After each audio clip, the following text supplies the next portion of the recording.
Bonjour la famille et bienvenue sur votre chaîne Kana Sport. On va regarder ensemble cette émission sportive. Mais avant tout, n'oubliez pas de vous abonner à la chaîne, c'est le plus important. Si vous appréciez ce contenu, laissez un pouce bleu. Sans plus tarder, c'est parti.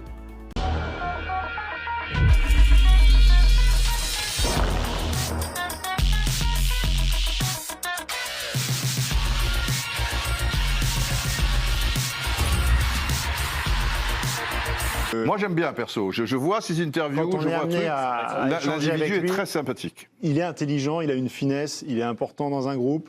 Et peut-être que cette proximité du quotidien avec Kylian Mbappé peut lui apporter cette solidité supplémentaire qui aujourd'hui, qu'il montre déjà un peu mais là, plus il est en depuis première deux ligne. saisons. Il faut être honnête. Ce qui montre est plus proche du très haut niveau et des attentes. C'est aussi la raison pour laquelle le staff de l'équipe de France continue de lui faire confiance. Vous avez remarqué qu'à chaque fois qu'il est disponible, qu'il n'a pas de pépin physique, il est toujours appelé. Oui, mais c'est dans un rôle très ingrat. Alors quand on voit son rôle à droite, où il est quasiment sur la Coupe du Monde, là, il est quasiment pas attaquant. Là, on rentre dans le débat sur le système des champs. Il n'y a pas que lui à qui non, ça parce qu'il y a Mbappé à gauche aussi qui fait des choses. Par rapport à ce que vous dites, Anthony, c'est intéressant parce que c'était dans l'équipe du jour Julien Stéphan qui le connaît bien parce que ça a été un de ses formateurs au Stade Rennais. Il disait ceci, ça allait dans le sens de vos propos, Anthony. Ousmane a énormément progressé dans la discipline tactique. Il est capable de se replacer et d'être constant dans les efforts. C'est vrai que ça, quand on pense, Mélisande, aux problèmes d'équilibre qu'a eu le Paris Saint-Germain, rien que là-dessus, il va faire peut-être un peu de bien au PSG aussi. Même si Neymar faisait beaucoup d'efforts, ceci dit. Neymar était un joueur qui défendait, là aussi. Beaucoup. Des trois, il n'y avait pas photo. Évidemment qu'il y a de grosses interrogations sur Dembélé. Mais pour regarder, moi j'ai regardé quelques matchs du Barça la saison dernière où il jouait, et moi il me surprend. Je trouve qu'effectivement il a fait des progrès importants dans le volume, dans la discipline, et puis c'est quand même un joueur, ok, c'est pas Neymar, mais le Neymar dont on parle, c'est celui qui était à Barcelone en fait. Et qu'on a vu par éclair au PSG. Par période plutôt. Et qui, effectivement, c'est pas ce joueur-là. Il est moins fort. Mais franchement, c'est un joueur fantastique, Dembélé. Il est capable de faire des différences incroyables. C'est un joueur spectaculaire. C'est un joueur qui prend des risques, qui tente des choses, qui les réussit pas toutes, mais il a de moins en moins de déchets, je trouve. Et donc, ouais, on a envie d'y croire, évidemment. Alors, bien sûr qu'il y a des risques. Tu dis, il arrive à Paris, c'est un international français. Effectivement, le PSG, jusqu'ici, ça n'a pas poussé grand monde dans ces retranchements, on va dire, malheureusement. Mais pourquoi ne pas y croire? Pourquoi ne pas y croire? Juste par rapport à ce que vous dites sur Ousmane Dembélé, vous avez une critique mais constructive. Il y a un chroniqueur de l'équipe du soir qui était un peu moins tendre que vous sur Ousmane Dembélé. On va écouter le sémillant Dominique Sévrac. Il n'est pas fan du profil.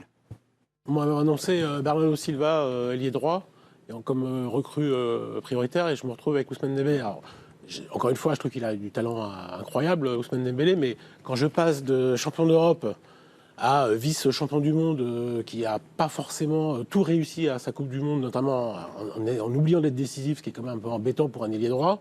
Alors on m'a dit oui, il a bien défendu. Ouais, super. Mais moi j'aime bien que les attaquants attaquent bien. C'est embêtant de finir une Coupe du Monde à 0 but. Je suis d'accord. Mais Dom, si je reprends... Giroud a marqué, Mbappé a marqué, Griezmann a marqué. Ils ont tous marqué, sauf lui. Président, pour vous, au très très haut niveau, vous avez encore beaucoup de doutes sur Ousmane Dembélé, comme le décrit Dominique? Moi, j'en ai des gros dans la constance, quoi. Sur les qualités intrinsèques, vous pensez qu'il a tout d'un top? Oui, il est rapide, il est instinctif, il peut être déroutant. Dans la finition, des fois il finit, mais des fois, et bien souvent, c'est incompréhensible pour un joueur de ce niveau de frapper aussi loin des buts, quoi, tu vois. Parce que quand il dit il a les deux pieds, tu as l'impression de dire t'en as peut-être aucun, quoi, finalement. Réfléchissant bien.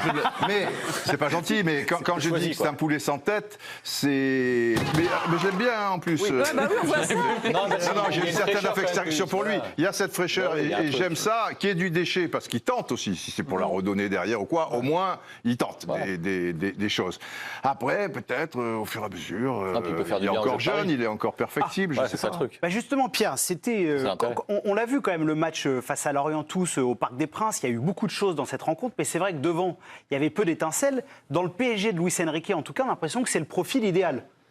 Oui, et je pense que c'est là que l'intervention de Xavi est intéressante aussi. Il voit le manque que ça va créer aussi à Barcelone, et qui est le manque que ça peut créer dans le jeu de Luis Enrique à Paris. Encore une fois, on n'a pas vu grand-chose du PSG d'Enrique. On a vu un match officiel, mais on a vu un peu les manques qu'il pouvait y avoir. On a vu une base, un peu de jeu, etc. Mais Il manque le côté un peu détonateur devant, un peu celui qui va faire la provoque, casser la ligne qu'il faut casser. Il n'y avait pas de décalage, c'est sûr. Parce que sinon, les équipes te voient arriver. Quand tu as un déficit de talent devant, les équipes te voient arriver et tu es facile à maîtriser. Quand tu as ce jeu-là et le talent en plus devant, ça peut faire des Au jeu de la comparaison avec Bernardo Silva, il y a beaucoup de joueurs qui vont perdre. Ça c'est sûr. C'est ça aussi. Donc, c'est sûr, si vous commencez à annoncer que Bernardo Silva va venir, il y a forcément une déception. Je vois pas qui peut pallier cette déception en fait dans le plateau européen actuel. On est en train de se focaliser parce qu'il y a une concomitance entre l'arrivée et le départ, qui va récupérer le même numéro et tout, donc on parle de Neymar. Mais il remplace qui réellement ? Il remplace Angel Di Maria qui n'avait pas été remplacé la saison passée. C'est ça vraiment, c'est un joueur à la fois qui va devoir compenser les déséquilibres, avoir une intelligence par rapport aux deux autres attaquants, si on part sur le 4-3-3 de Luis Enrique, et qui va devoir, comme Angel Di Maria le faisait, être décisif. Ouais. Pas tous les matchs, mais régulièrement, et dans des matchs importants. Parce que Di Maria, il passe par perdre ses profits, on n'en parle jamais. C'est vrai qu'il a eu des absences, mais il a aussi débloqué des sacrés matchs et des sacrées situations. Le 4-0 au Parc face au Barça, c'est lui. Très intéressant. Et le problème de Dembélé en équipe de France, c'est qu'il a plutôt assuré ce côté défensif. Le côté, on a vu qu'il était rigoureux tactiquement, mais on a vu un peu que ça. C'était distributeur, il avait tout quand même, Di Maria. Mais c'est vrai que après, dans la constance, c'était un souci. Mais dans les gros matchs, il était plutôt là. Il a été présent. Romain, je crois que Deco, nouveau directeur sportif du FC Barcelone, a parlé de Neymar. Neymar qui avait pour priorité de retourner à Barcelone. En tout cas, c'était son choix numéro 1 à lui. Mais Deco, comme l'a dit Giovanni, est le nouveau directeur sportif du Barça. Il a été assez honnête dans une interview accordée à nos confrères brésiliens de Globo. Tout le monde sait qu'en ce moment, avec notre situation financière au Barça, donc, il était impossible de faire une signature comme celle-là. Il fallait une entente avec le PSG ou un arrangement avec les Saoudiens, ce qui ne s'est pas fait.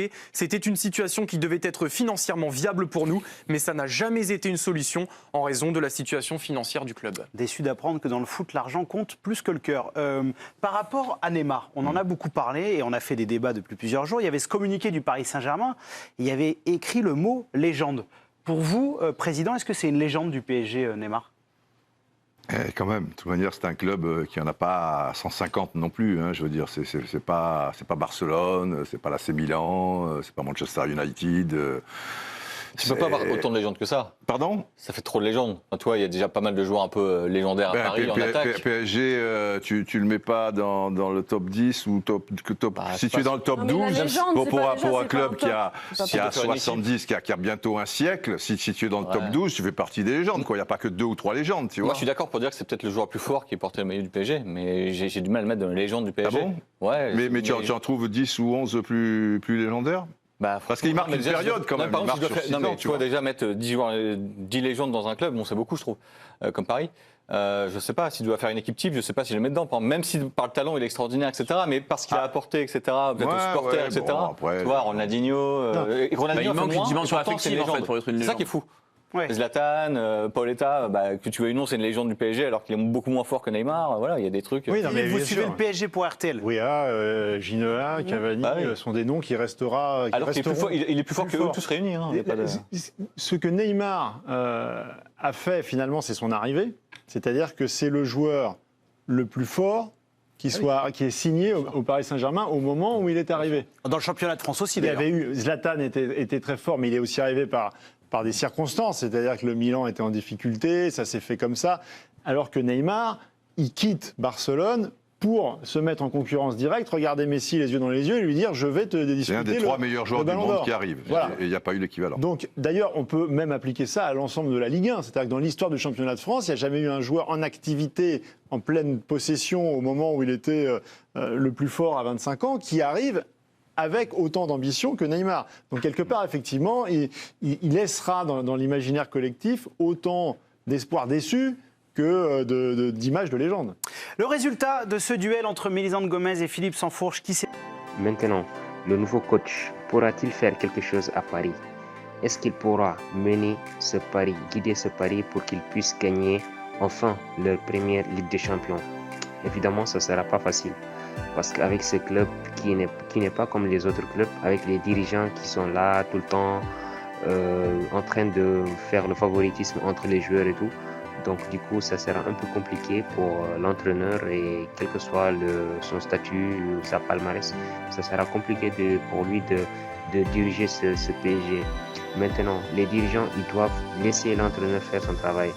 Ils doivent lui donner les pouvoirs pour qu'il puisse mener, pour qu'il puisse mener les joueurs et qu'ils puissent faire quelque chose. Parce que ce Paris en a besoin de ça. Ils ont besoin d'une personne comme cet entraîneur espagnol qui est très fort et qui a un système de jeu. Donc ils doivent le laisser travailler. Maintenant, les arrivées, est-ce que les nouveaux arrivés à PSG, est-ce qu'ils seront conditionnés par le départ ou la prolongation de Kylian Mbappé? Donc c'est la question que nous nous posons actuellement. Merci la famille, on se retrouve à très bientôt pour une nouvelle vidéo. D'ici là, aimez et partagez la vidéo.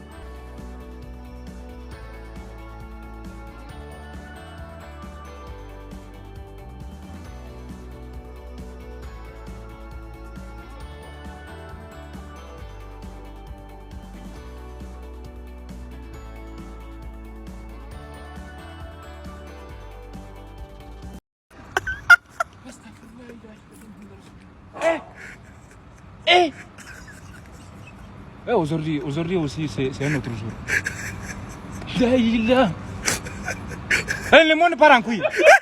Non, j'ai du mal à imaginer ce genre de ces trucs-là. J'ai même pas fini avec les filles. C'est les garçons qui maintenant qui... Ah,